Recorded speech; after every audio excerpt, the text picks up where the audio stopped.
Hello student, ये वाला question देखते हैं। Nucleus with Z is equal to 92 emits the following in a sequence. तो इस तरह कुछ सीक्वेंस में कुछ हो रहा है। अभी हम लोग यहाँ पे हम लोग को बताना है Z of the resulting nucleus eight जो नंबर ऑफ प्रोटॉन है रिजल्टिंग न्यूक्लियस का वो कितना होगा। तो आप देखो यहाँ पे अल्फा डिके कितना हो रहा है। अल्फा डिके 1 2 3 4 5 6 7 8 8 अल्फा डिके हो रहा है। 8 अल्फा डिके हो रहा है।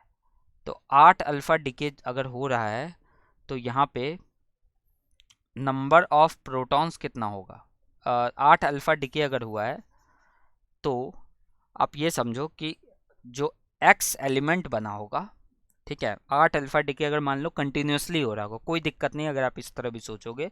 8 अल्फा डिके अगर कंटिन्यूसली डिके हो रहा होगा तो एक्स जो एलिमेंट बनेगा उसका जेड 16 मतलब एक अल्फा डिके में दो आई मीन दो प्रोटॉन का लॉस होता है। तो 8 अल्फा डिके में 16 प्रोटॉन का लॉस हो जाएगा। तो 92 माइनस 16 कितना होगा, 76।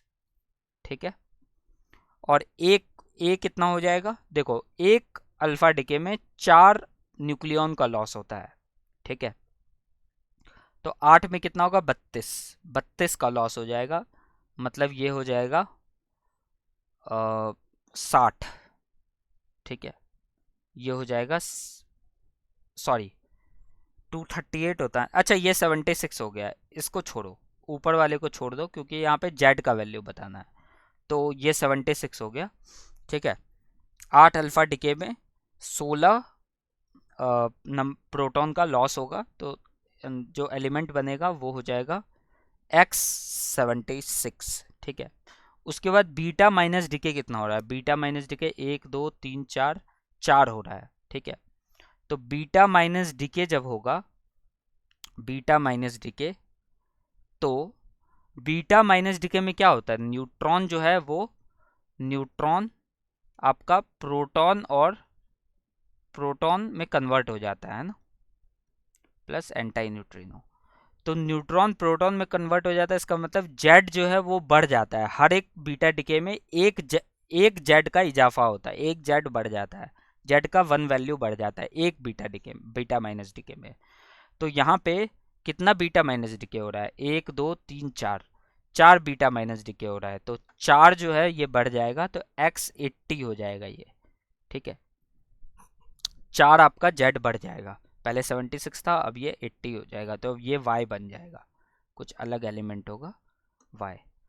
अब यहाँ पे देखो, अब कितना बीटा प्लस हो रहा है, 2 बीटा प्लस हो रहा है। बीटा प्लस डिके में क्या हो रहा है, बीटा प्लस डिके में क्या होता है, प्रोटॉन जो है वो न्यूट्रॉन उसके बाद पॉजिट्रॉन प्लस न्यूट्रिनो में चेंज हो जाता है। तो इसमें क्या होता है, प्रोटॉन मतलब जेड का लॉस हो जाता है। ठीक है। हर एक बीटा प्लस डिके में एक जेड का लॉस होता है। तो कितना बीटा प्लस डिके हो रहा है, 2 बीटा प्लस डिके हो रहा है। तो क्या हो जाएगा, जेड जो एलिमेंट बनेगा उसका एटॉमिक नंबर 78 हो जाएगा। तो 78, that is option 2 is the correct answer.